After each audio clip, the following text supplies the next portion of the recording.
there's a lot of promising direction in what we'll call mindfulness or intended use. And a lot of experts talk about that as the best long-term solution. The hard part about any system on the phone that, they don't necessarily know the circumstances that you're in. So what we think is important is to develop the tools for people to make a well-intentioned decision. Basically build up your confidence and your willpower to say, this is a good use of Candy Crush. I shouldn't be using Candy Crush. And how do you do that? That, to me, is the wide open research question that is quite powerful. And honestly, we don't know yet. That was Scott Jenson. I would argue, as a user interface designer and strategic planner with over 20 years experience of working with some of the biggest companies in the world, Scott now focuses on bringing to life Google's vision for digital well-being.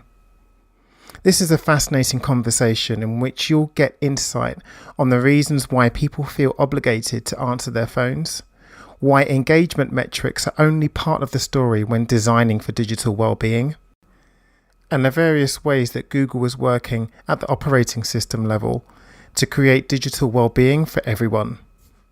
But before that, I want to welcome you to the Digital Mindfulness Show.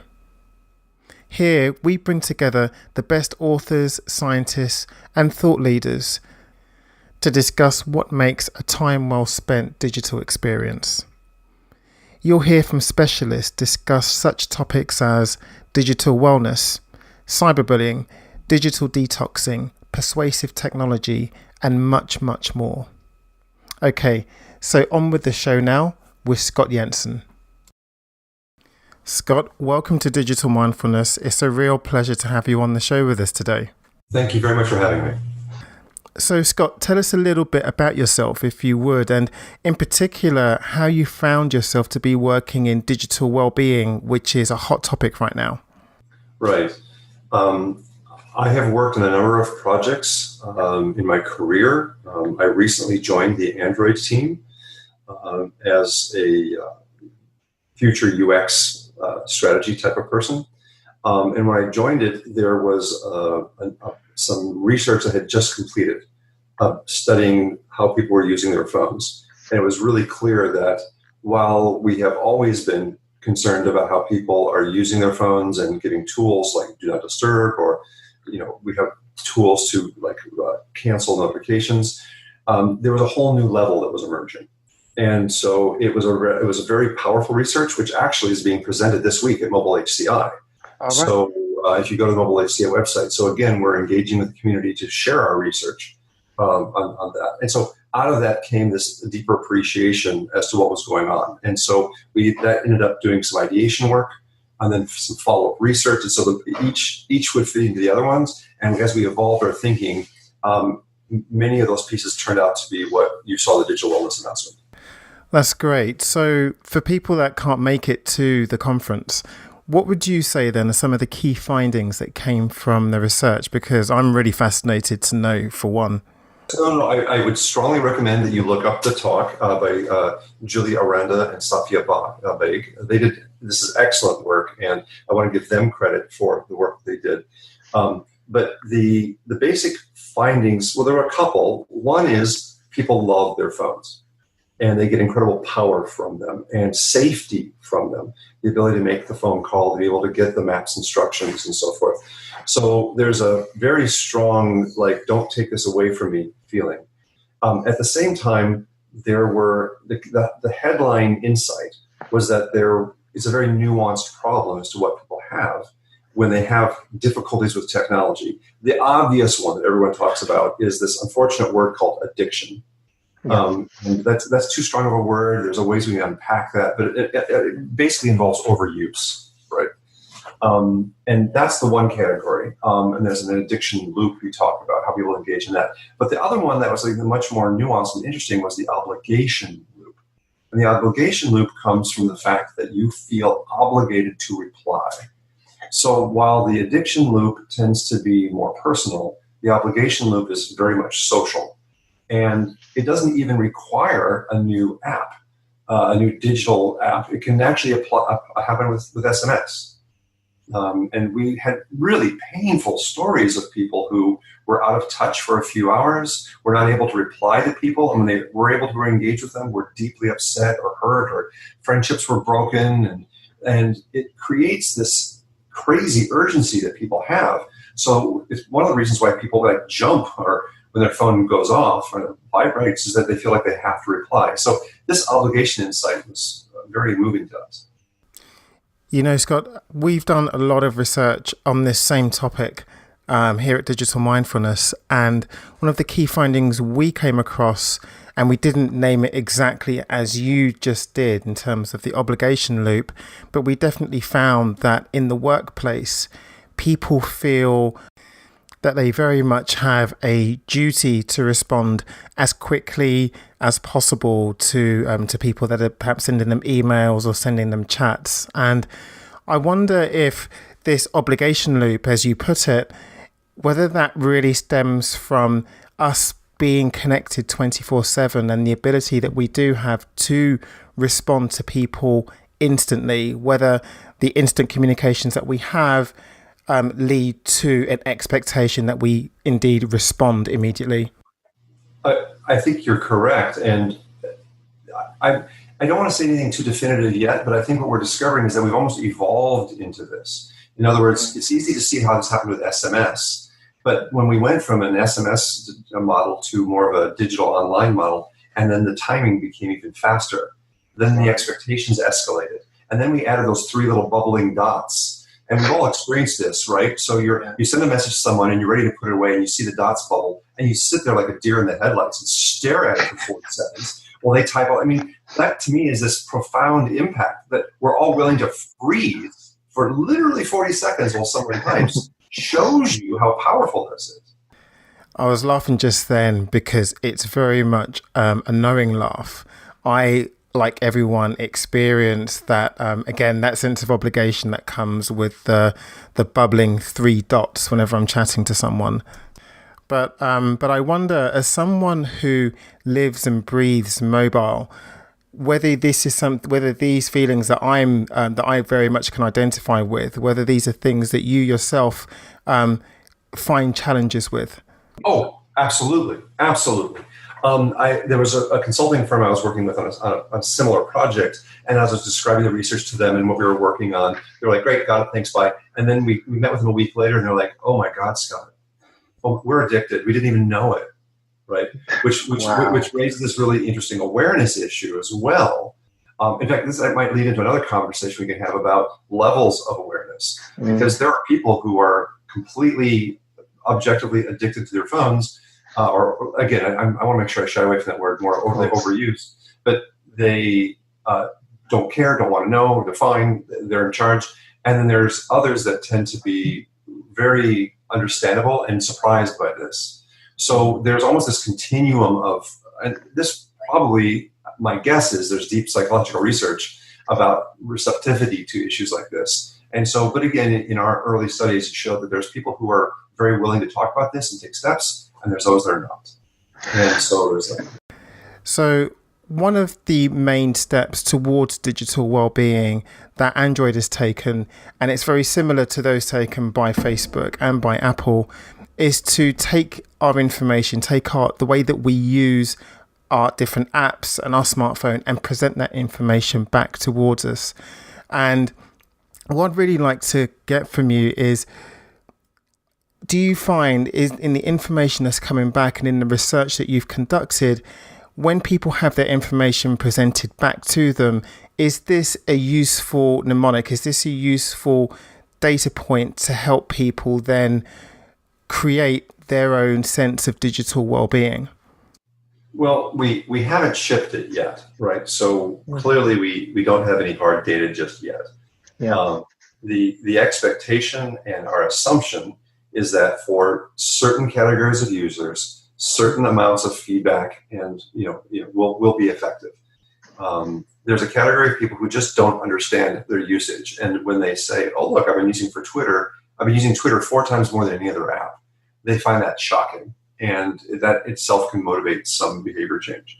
So to me, and by the way, I put myself in that category as a big Twitter user, right? Yeah.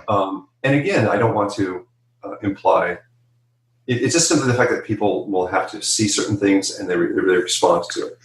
So, but again, this is still early days. We're still trying to just expose this to people to see what happens and see how they respond to it.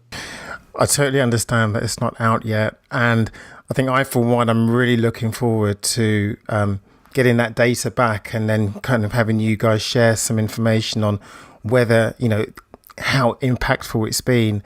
But then given all of the research that you and your team have done on digital well-being, I'm really interested to know, Scott, what does that term actually mean to you, to someone that uses and works with mobile every single day? What does digital well-being mean to you? I think we're still trying to unpack that. As I mentioned before, there's this issues of personal use. And so there's that category of how you want to understand that and modulate that. There's just simply how it fits within my life. And so we have this feature that's coming up called Wind Down, which isn't necessarily about overuse, but it's about just helping you just sleep well. And that's, I think, a very small, light, nuanced thing to do. And then there's this whole obligation loop, which feels like a much more of a societal thing that we have to talk about together. So I would argue that we're still unpacking it and we're discovering all these corners that we want to do. And obviously what we're doing in this latest version is just a first step, and we will learn and keep going as we discover more. So everything we've been speaking about until now has been about giving people agency to really look at their own behavior and make changes on their own. But I'd like to flip it over now and really get your opinion on the extent to which you think that the technology itself and persuasive technologies can play a direct role in creating digital well-being for people. Well, I would hope that there is a lot of impact, but I think the proof is in the pudding. We have to deliver and try that. So what I would argue we're doing with the current release is mostly about awareness.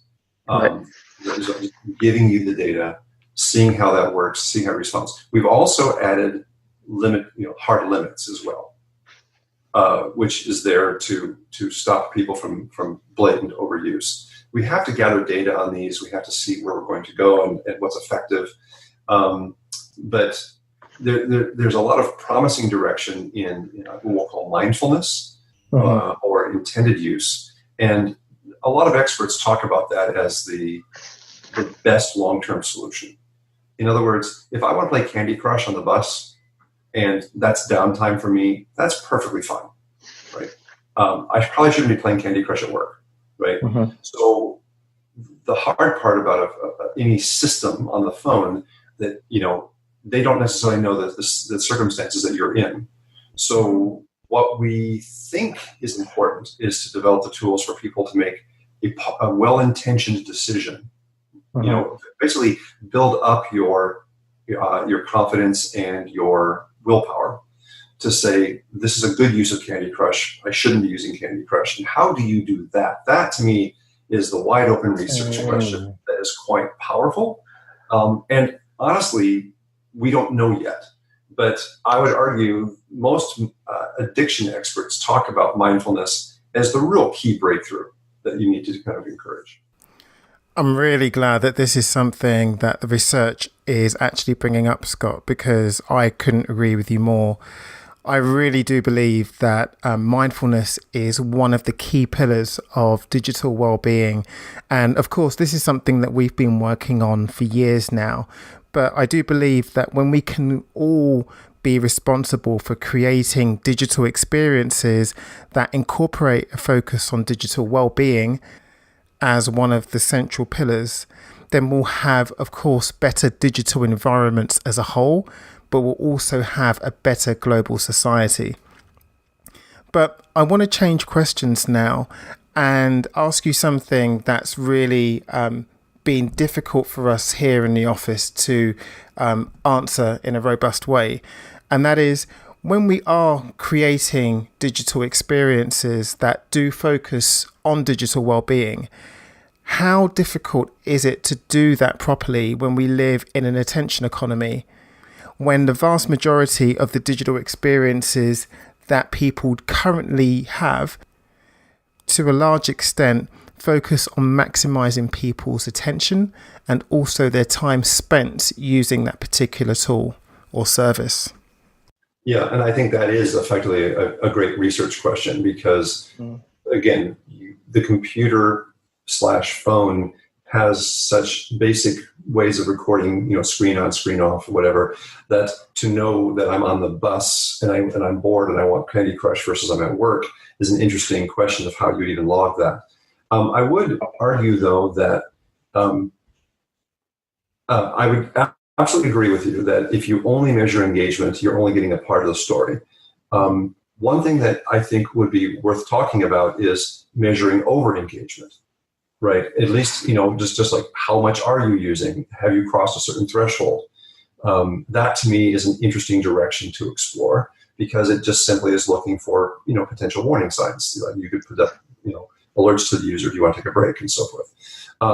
Versus, are you happy? Are you productive? Are you accomplishing something? Which I think is a much higher level, much more complicated thing to measure. So this is very much an open question that is still being explored.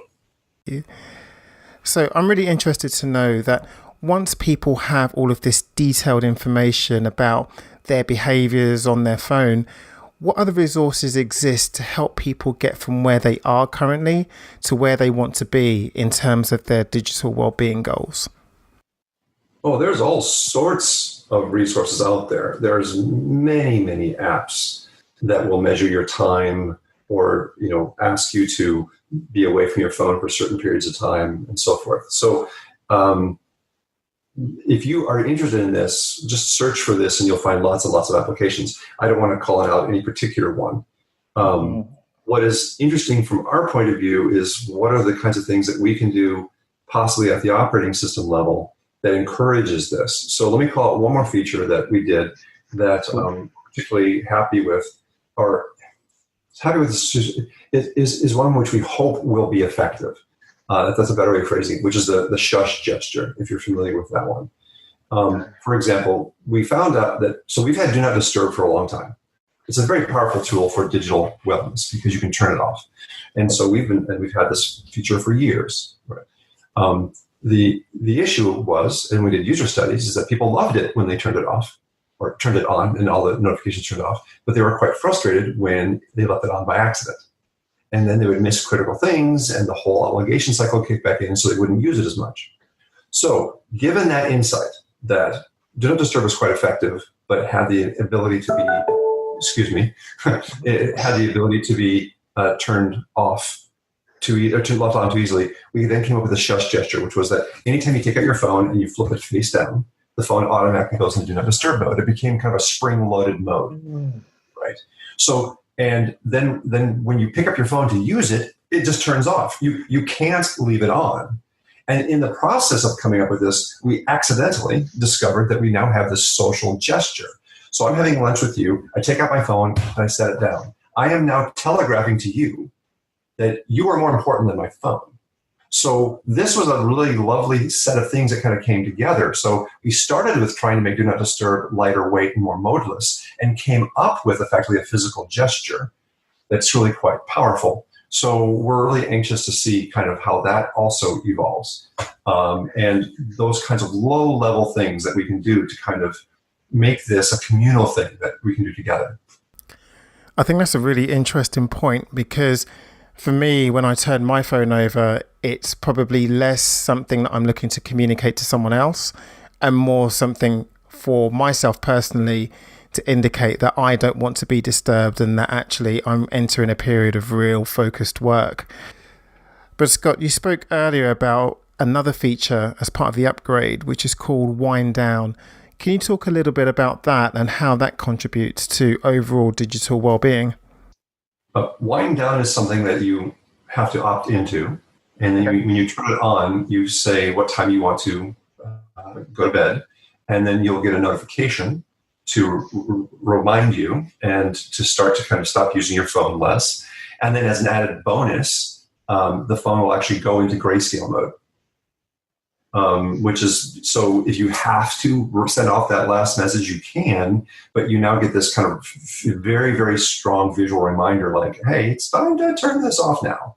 Right. Now, again, you have to opt into this. You can turn it off if you want. But I think these are the kinds of things. And now there are a lot of people that said, my sleep schedule is all over the place and I can't do that. I'm fine.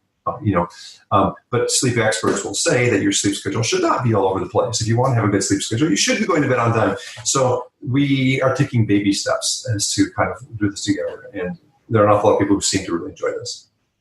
That's great, Scott. So when can we expect to be able to play with some of these features? These were all announced at Google I/O. They will be announced initially as part of the Pixel launch this October.